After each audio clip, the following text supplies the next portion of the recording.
করিয়েছে এখন পর্যন্ত ভুটান। মুনকি বলটা কেড়ে নিয়েছিলেন তৃষ্ণা, সরাসরি পোস্টে এবং গোল। 2-0 গোলে লিড বাংলাদেশের। তৃষ্ণার গোল। চকিওম তিনি নেমেছেন, এর আগে শেরিং লামহো। মোট 3টা চেঞ্জ করিয়েছে এখন পর্যন্ত ভুটান। মুনকি বলটা কেড়ে নিয়েছিলেন তৃষ্ণা, সরাসরি পোস্টে এবং গোল। 2-0 গোলে লিড বাংলাদেশের। তৃষ্ণার গোল। জোড়া পূর্ণ করলেন তৃষ্ণা। দারুণ একটা গোল, দেখার মতো গোল। দর্শকদের যে আবেদন ছিল গোল চাই আবেদন, সেটাতে কিছুটা হলেও সে আবেদন পূরণ করলেন তৃষ্ণা। 2টা গোলই এসছে তার পা থেকে। বলটা কেড়ে নিয়েছিলেন মুনকি, তার জায়গা থেকে সেখানে তৃষ্ণা এবং একজন ডিফেন্ডারের তাকে বোকা বানিয়ে, গোলকিপারকে বোকা বানিয়ে দ্বিতীয় গোলটা করলেন দলের হয়ে তৃষ্ণা। জোড়া গোল শ্রীমতী তৃষ্ণা রানীর।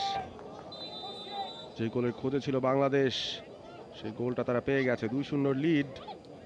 ম্যাচটা জিতে যাওয়ার মতো একটা পরিস্থিতি হয়তো তৈরি হয়েছে সেই জায়গাটা, এবং যেটা বলছিলাম গোল ডিফারেন্স ইম্পর্টেন্ট, সেদিকেও নজর রয়েছে আলাদা করে। ইয়াং চেন একটা ভুল করে বসেছিলেন, তার আশেপাশে মুনকি ছিলেন সেখানে, তিনি কিন্তু বুঝতেই পারেননি, এবং যেভাবে বলটা কেড়ে নেওয়া হলো তারপর কিন্তু তৃষ্ণার কাজ একটাই ছিল, শুধু টার্গেটে বলটা রাখা। পেমা চেষ্টা করেছেন, তার হাতের ফাঁক বলেই বলটা চলে গেছে। অবশ্য নিজের উপর খানিকটা বিরক্ত হবেন হয়তো ভুটানের গোলকিপার, তবে তৃষ্ণা তিনি অবশ্যই খুশি থাকবেন। নিজের দ্বিতীয় গোলটা পেয়েছেন, হ্যাট্রিকের সুযোগ তার সামনে। বাংলাদেশের পক্ষে এই টুর্নামেন্টে এখনো পর্যন্ত একটাই হ্যাট্রিক এসেছে, সেটা সাগরিকার পা থেকে। প্রথম ম্যাচে শ্রীলঙ্কার এগেনস্টে একটা হ্যাট্রিক তিনি পেয়েছেন, তবে দ্বিতীয় ম্যাচে নেপালের সঙ্গে লাল কার্ড খেয়ে তিনি যখন বেরিয়ে গেছেন, তারপর কিন্তু গোল করার যে ব্যাপারটা, সেটা আর বাড়ানোর সুযোগ হয়নি সংখ্যার হিসেবে, এবং সেই জায়গাটাতে তৃষ্ণা ভালো একটা পারফরমেন্স দেখাচ্ছে। নেপালের বিরুদ্ধে জয়সূচক গোলটা তার পা থেকে এসেছিল, এই ম্যাচের 2টো গোলই তার পা থেকে এসেছে। ভুটানের বিরুদ্ধে এর আগের ম্যাচটাতেও গোল পেয়েছেন। সবকিছু মিলে একটা ভালো সময় কাটছে তার সেন্টার ফরওয়ার্ড হিসেবে। কত কিছু ঘটে গেল এই কয়েক মিনিটের ব্যবধানে। একটা পেনাল্টি পেল বাংলাদেশ, সেটা মিস করলো। মুনকি একটা সহজ সুযোগ মিস করলেন, এবং তার চাইতে কঠিন একটা সুযোগ, সেটা আবার কাজে লাগিয়েছেন তৃষ্ণা। একেবারে তাই, এবং আরো একবার ভুল করে বসেছেন প্রেমা। অনেকটা অ্যাডভান্স পজিশনে চলে গিয়েছিলেন তৃষ্ণাও, প্রায় বলের কাছাকাছি পৌঁছে গিয়েছিলেন। ভাগ্য ভালো ভুটানের, গোলটা কনসিড করতে হয়নি। একটা লং বল, সেটা ধরতে গিয়েছিলেন এবং বাউন্সটা একটু বেশি হয়ে গিয়েছিল, ধরতে পারেননি পেমা। ভাগ্য ভালো, সেটা অন টার্গেটে ছিল না, পোস্টের সোজাসুজি ছিল না, একটুখানি এলোমেলো ধরনের। আরো একবার শেষ মুহূর্তে এসে যেন কিছুটা এলোমেলো হয়ে যাচ্ছে ভুটানের ডিফেন্স লাইন। নবিরন ব্যাকপাস, মিলি পাঠিয়ে দিয়েছেন একেবারে মাঠের বাইরে। প্রথমার্ধে 1 গোল, সেকেন্ড হাফে আরো একটা গোল। 2-0 এগিয়ে বাংলাদেশ। শিখা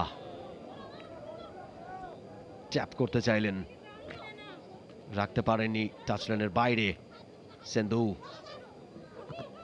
ঐশী কেড়ে নিয়েছেন বলটা, বাড়িয়েছেন সামনে তৃষ্ণাকে।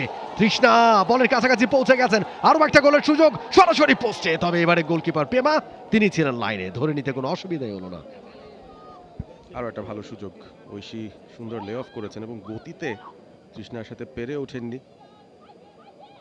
প্রিয়া ঘালে পেছন পেছন ছুটছিলেন, একটু একটু করে কিন্তু আমরা দেখছি ক্লান্তি ভর করছে প্লেয়ারদের ওপর, তাদের পারফরমেন্সে সেটার ছাপ আমরা দেখছি।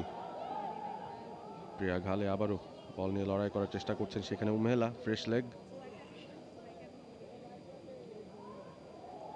উমেলা আবারও বলটা রাখতে পেরেছেন, জয়নব তাকে সাহায্য করতে আসলেন, শেষ পর্যন্ত বল বেরিয়ে গেছে। দুদলই চাইছে থ্রো ইনটা পেয়ে যাবে বাংলাদেশ। জয়নব পেছনের দিকে বলটা দিয়েছেন স্বপ্না রানী, পেনাল্টিটা যিনি মিস করেছেন। ভালো একটা ডেলিভারি দেওয়ার প্রচেষ্টা ছিল বক্সের ভেতরে, পেছন থেকে শিখা দৌড়ে আসছিলেন। শিখাকে দেখে খানিকটা পরিশ্রান্ত মনে হচ্ছে, আমার মনে হয় পিটার বাটলার একটা সময় হয়তো এই রাইট উইং পজিশনেও একটা পরিবর্তন আনবেন।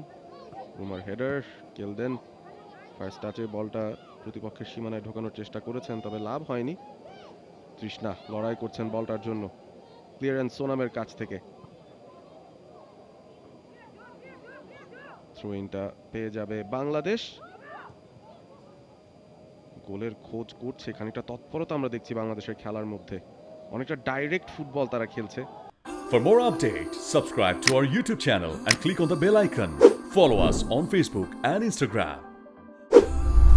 Download T-Sports app to enjoy exciting games and highlights. Visit tsports.com.